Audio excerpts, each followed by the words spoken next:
জিয়াউর রহমানের সমাধিস্থলে বাবার কবর জিয়ারত করতে তিনি যাচ্ছেন। তো সেই জায়গা থেকে আজকে কর্মসূচি উনি সেখানে কিছুক্ষণের মধ্যেই হয়তো তিনি পৌঁছে যাবেন এবং তারপরে আরও বেশ আরও একটি কর্মসূচি রয়েছে, অর্থাৎ তিনি কিন্তু আ আ কবর জিয়ারত করার পর তিনি মুক্তিযুদ্ধের আ বা নিহ তাদের প্রতি শ্রদ্ধা জানাতে তিনি সাভার জাতীয় স্মৃতিসৌধে যাবেন। এই কর্মসূচিটি অর্থাৎ বাবার কবর জিয়ারত শেষ করার পরপরই কিন্তু যাবেন। তারপরে আগামীকাল তার কিছু কর্মসূচি রয়েছে। আপনাদের একটু জানিয়ে রাখি সেই কর্মসূচিগুলো। তিনি শহীদ ওসমান হাদির কবর জিয়ারত করবেন। এনজয় শীতের দিন, healthy happy skin, just Vaseline. শুরুতেই এবং তারপরে তিনি ভোটার আবেদন করতে তিনি নির্বাচন কমিশনে যাবেন এবং জুলাইয়ের যে আহতরা রয়েছে তাদের খোঁজ নিতে কিন্তু পঙ্গু হাসপাতালে যাওয়ার কথা রয়েছে। অর্থাৎ এই তিনটি কর্মসূচি কিন্তু আগামীকালকে তার রয়েছে। তো আজকের যে কর্মসূচিটি রয়েছে সেই কর্মসূচিতে আমরা দেখতে পাচ্ছি গাড়ি বহর যাচ্ছে, কিছুক্ষণের মধ্যেই সেখানে গিয়ে পৌঁছাবে এবং সার্বিকভাবে যে গতকাল যে আইনশৃঙ্খলা পরিস্থিতি অর্থাৎ তার নিরাপত্তার জন্য যেই আইনশৃঙ্খলার ব্যবস্থা ছিল, আজকেও কিন্তু অনেকটাই নিরাপত্তার চাদরেই তিনি সেখানে যাচ্ছেন এবং আমরা জানি সেখানে আগে থেকেই কিন্তু সিনিয়র যে নেতাকর্মীরা রয়েছেন অর্থাৎ বিএনপির স্থায়ী কমিটির যারা সদস্যরা রয়েছেন তাদেরকে কিন্তু আমরা জেনেছি তারা সেখানে উপস্থিত রয়েছেন।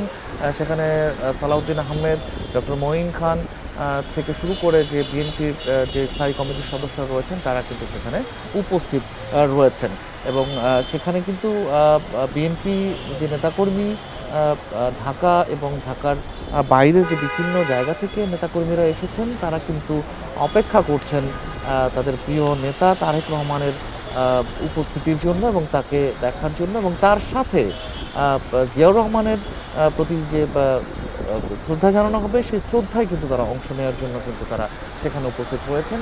আমরা আমাদের সহকর্মীদের কাছ থেকে জানতে পেরেছি যে সেখানে সকাল থেকেই মূলত বিভিন্ন নেতাকর্মীরা এবং সাধারণ মানুষও কিন্তু সেখানে যুক্ত হয়েছেন। আমাদের সহকর্মী পারভীন সেখান থেকে আমাদের জানিয়েছিলেন যে 12টার পর থেকেই কিন্তু সিনিয়র নেতৃবৃন্দরা সেখানে উপস্থিত হয়েছেন। সেই সিনিয়র নেতৃবৃন্দদের সাথে তারা কথা বলেছেন এবং তারা সেখানে উপস্থিত আছেন, তারা অপেক্ষা করছেন এবং সাধারণ মানুষের পাশাপাশি বিএনপি নেতারা তার এই কর্মসূচিটিতে তারেক রহমানের সাথে অংশগ্রহণ করার জন্য অপেক্ষা করছেন। এই দিনটি আসলে একটি বিশেষ দিন এবং একটি আবেগঘন একটি বিষয় রয়েছে এই জায়গাটাতে। আসলে দীর্ঘ 17 বছর পর নির্বাসিত জীবন কাটিয়ে তিনি গতকালই এসেছেন বাংলাদেশে এবং আসার পরই আসলে তিনি যেহেতু বিএনপির ভারপ্রাপ্ত চেয়ারম্যান এবং সেই জায়গা থেকে দায়বদ্ধতা থেকে কিন্তু তিনি কাল সংবর্ধনা অনুষ্ঠানে যোগ দিয়েছেন এবং জনসাধারণের সাথে যোগাযোগ করেছেন, কথা বলেছেন এবং তার জন্য কিন্তু গতকাল আমরা দেখেছি যে আসলে বাঁধভাঙা উল্লাস এবং লক্ষ লক্ষ মানুষে আসলে রাজধানীর পূর্বাঞ্চল অঞ্চল কিন্তু একদম কানায় কানায় পূর্ণ হয়ে গিয়েছিল। সেই জায়গায় তিনি উপস্থিত হয়ে তাদের সাথে শুভেচ্ছা বিনিময় করেছেন, কিছুক্ষণ কথা বলেছেন এবং সেই কথা থেকে সেই বক্তব্যে তিনি কিন্তু আমরা দেখেছি শুধুমাত্র তিনি বাংলাদেশের যে বাংলাদেশকে গড়ে তোলার যে পরিকল্পনা, বাংলাদেশকে উন্নয়নের যে পরিকল্পনা এই পরিকল্পনাগুলো নিয়ে গতকাল তিনি কথা বলেছেন এবং তিনি কিন্তু জানিয়েছেন যে তার পরিকল্পনা রয়েছে বাংলাদেশকে গড়ে তোলার। তিনি সেই স্বপ্ন আসলে কিন্তু অনেক দিন ধরেই আসলে বিদেশে থাকা অবস্থাতেই তিনি কিন্তু দলকে পরিচালনা করেছেন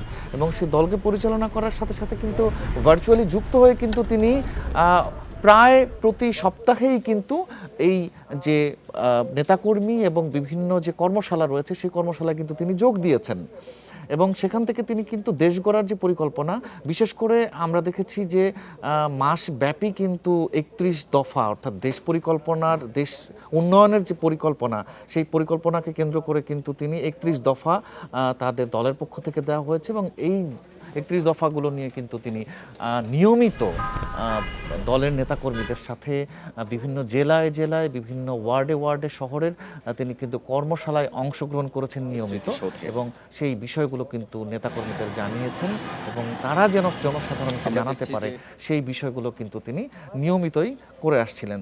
তো সেই জায়গা থেকে তিনি বলা যায় যে আসলে প্রবাসে থেকেও তিনি দল পরিচালনায় কিন্তু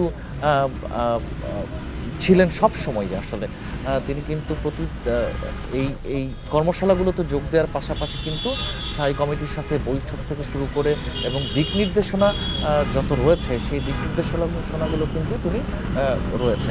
আমি যদি আরও একটু আগে থেকে আপনাকে দর্শকদের উদ্দেশ্যে জানাতে চাই যে এই যে গণ অভ্যুত্থানের কথা যদি আমরা বলতে চাই, যে গণ অভ্যুত্থানে যে তার যে অংশগ্রহণ, তিনি কিন্তু সবসময় এই গণ অভ্যুত্থানের আগ থেকে একেবারেই আমরা যদি বলি জুলাই মাস থেকেই যখন এই গণ অভ্যুত্থানের যে দানা বাঁধে সেই জায়গা থেকে কিন্তু প্রত্যেকটা সময় কিন্তু তিনি এই গণ অভ্যুত্থানে নেতৃত্ব দিয়েছেন।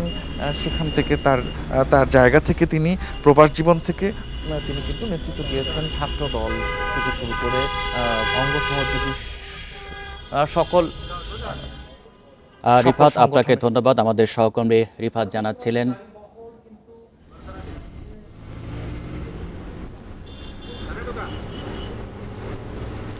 রিফাত, আপনাকে ধন্যবাদ। আমাদের সহকর্মী রিফাত জানাচ্ছিলেন যে